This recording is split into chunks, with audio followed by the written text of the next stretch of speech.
I'm now very pleased to introduce to you our guest speaker for this afternoon, Danielle Aziz. A graduate of Fanshawe College's Child and Youth Worker program, Danielle began her career as a counselor, teaching anger management techniques to boys and girls who had been diagnosed with ADHD. Based on those experiences, she created Onward Social Skills in 1996 as a resource to help children face difficult emotions, learn to make friends, and develop basic social skills. After her first year in business, she set up program streams serving students aged 5 to 14 who struggle with personal issues and low self-esteem. To date, the program has served over 2,000 children. Danielle is a certified member of the Child and Youth Worker Association, and she has taught in Fanshawe's Child and Youth Worker program at both London and Woodstock campuses. Danielle received the Fanshawe College Distinguished Alumni Award in 2010 and was nominated for the Ontario Premier's Award in 2011. Ladies and gentlemen, please join me in welcoming our guest speaker this afternoon, Danielle Aziz. Good afternoon. Thank you, Dr. Wendell. Distinguished members of the platform, graduates, family, and friends. I am so honored to have been asked to be a part of this special occasion. You are all sitting here because you're graduating. What an achievement. This is such an important day. You have all worked very hard to make this day happen. Getting a post-secondary education is one of those things you're not going to regret. You're not going to look back in a few years and say, "Oh, I wish I hadn't have done that."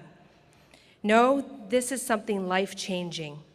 Learning is such a sound investment, and the return will continue to benefit you throughout your entire life.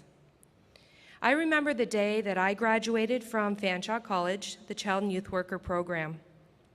It was 20 years ago, and I was on top of the world. After the ceremony was finished, I was standing out front of between A and B building. There's a little park there.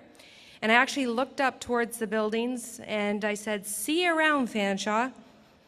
I was talking to it like it was a friend that I'd met, I'd liked. We were now parting ways and I would never see again.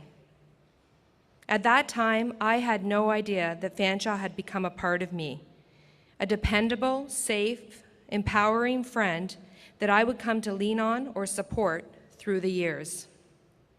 In the years to come, I would use the library, visit teachers to run ideas by or just visit. I've worked with the Fanshawe Alumni Magazine. I've supervised many students on field placements, and I was also an instructor in the CYW program. Being an instructor gave me a chance to see just how much has changed around here in 20 years. When I attended Fanshawe, I think we only had about half as many buildings as you have now. The population of students has gone from 12,000 to 16,000. You have 3 on-site residences, we didn't have any, state-of-the-art technology programs, and now you have a planned school for the performing arts. I recently heard that one of Fanshawe's largest feeder schools is Western. Students are getting their degrees at Western and then coming to Fanshawe for the icing on the cake, to pull everything together before they move on to a career. Many things have changed, but some things have stayed the same. The quality of education you receive here at Fanshawe is, and always has been, some of the best in the country. The professionalism of your instructors is and was that of energetic and invested individuals. The students that attend Fanshawe are and have been selected and allowed entry into their program only after a tight criteria has been met.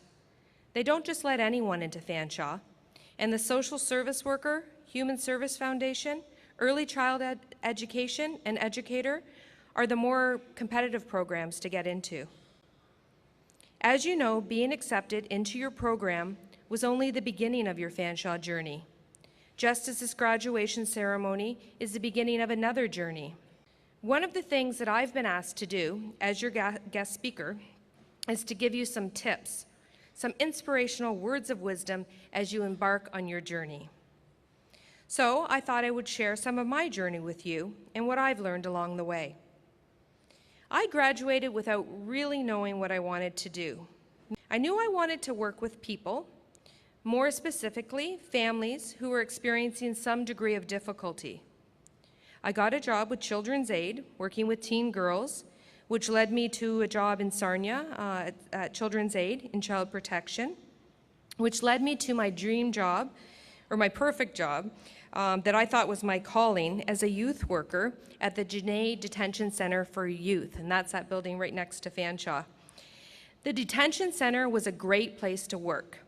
It paid very well, it was run by the ministry, it was challenging, and I got to wear a walkie-talkie. I quit my other jobs and felt very secure in my profession. Now, this was 1995, and many here may not know who Mike Harris was, but at the time, he was our premier, and he was pretty big on cutbacks. So about 1 year into my dream job and pregnant with my third child, I was suddenly unemployed, and it wasn't going to be very easy to find another job because there was cutbacks happening everywhere. So this coincidentally brings me to my first tip. Trust the process. Know that what is happening to you in times of crises or disappointment is happening for a reason.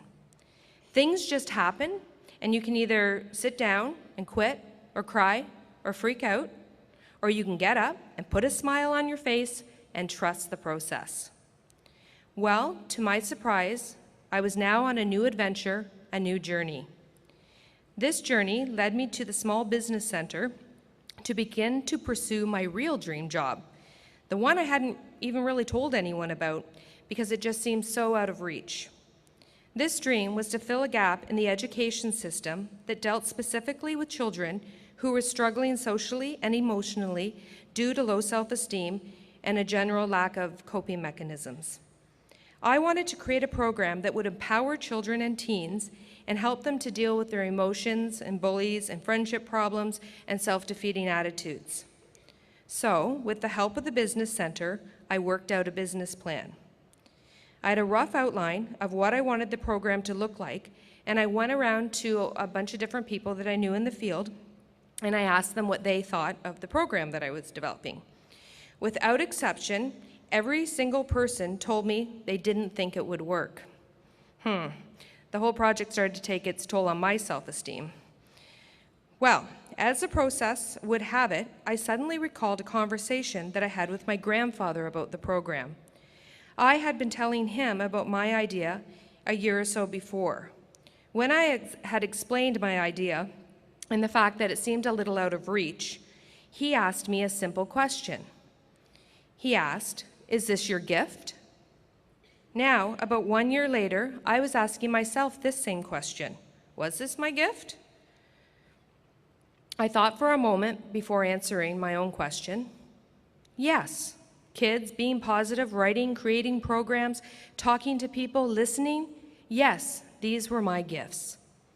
I would encourage you all to know your gifts. And if you don't know what your gifts are, try to find out.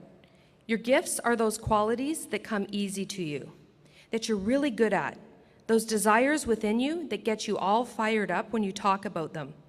Those parts of your job or hobbies, no matter how difficult, put a huge smile on your face and fill your heart with a feeling of satisfaction. Those aspects of life that do that, those are your gifts. Now that I found my gift, it was going to be easy. No. I still didn't have a job, I had 3 kids and a lot of bills, and my car was falling apart, and worst of all, I owed OSAP. And my husband must be thinking it's time that I get a job. So I asked him what he thought I should do when my maternity leave was finished. And without hesitation, he said I should continue to pursue my dream of the program. He said to me what I'm going to tell you. Do what you love, and the money will follow. Yes, this is true. I've read many motivational books, and I've seen movies like Rudy and The Pursuit of Happiness. I've spoken to enough successful people to know that when you do something you really love, you will have the passion to accomplish whatever it is that is in front of you, and this will in time lead to success. Trust the process, know your gifts, and do what you love, and the money will follow. But what if you know all this, but you just don't really think you can do it? What if that little voice inside of your head is saying things like, there's probably someone better for the job. I don't think I can do this. I don't deserve this. It's not going to work. Well, I was brought up with an I can attitude. My mom told me over and over again throughout my life that if you think you can, you can. There are other sayings along these same lines. If you think you can, you can. If you think you can't, you're right. But my mom made it simple. If you think you can, you can. Now, by think, she meant have the true belief that whatever you put your mind to and work hard at, you can make happen. Now, sometimes I have an I can attitude about one thing, and I'm focused on it, and I'm moving right along, and then suddenly things swing in a completely different direction than I had anticipated. Well, that's the process stepping in, and that's okay, because you have to trust the process. When you have an I can attitude, you can accomplish far more than if you're just sitting there waiting for things to happen. Your words become who you are. So if you walk around with an I can attitude, you will become an I can person. Armed with my new mantra, I can use my gifts to do what I love as long as I trust the process along the way, I headed out on my new journey. My venture was appropriately named Onward. Onward for me and my journey, and Onward Social Skills Enrichment Program was the actual name of the children's program. That was 16 years ago, and I have no regrets. So far, it's been a great ride, and it continues as the program grows and takes turns that I would have never expected. This progression can happen for you too, if you let it. In order for this to happen, you need to walk out those doors with an attitude that there's something you want and you're going to get it. You need to leave here today understanding that you have been transformed here at Fanshawe, and only you can decide what to do with the new transformed you. You can leave here today determined to get what you want, as long as you understand that only you can get you there. My final tip, or words of wisdom, that I'm going to share was given to me by my father-in-law. I once overheard him talking to someone at a family gathering. The person he was with, that he was talking to, asked my father-in-law, Mitch, what is the secret to a long, happy life? You see, my father-in-law was the kind of man people strive to be like: successful, spiritual, happy, content, and loved. Mitch's answer was short, and I've pondered it actually for about 5 years. It's interesting how his answer comes up again and again as the right thing to do. His answer was this: give. Give your time, give your money, give your ear to a friend, give your seat, give your helping hands, give advice, give kind words, give a smile. As you continue on with your journey, I encourage you all to give. And if you already give, then give more. Because all that success that is coming your way, as you realize you can use your gifts to do what you love, as long as you trust the process, will not mean anything if you don't share, if you don't give.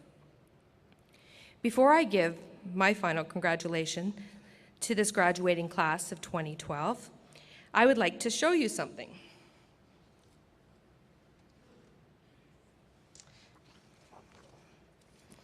This is my CYW diploma.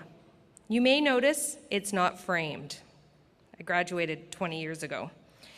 I have lots of excuses as to why it's not done, and time does tend to get away, but this whole process of writing this speech and becoming connected with Fanshawe all over again has inspired me to have this document framed. Today is the day I'm just going to do it. Nike gave me that one. I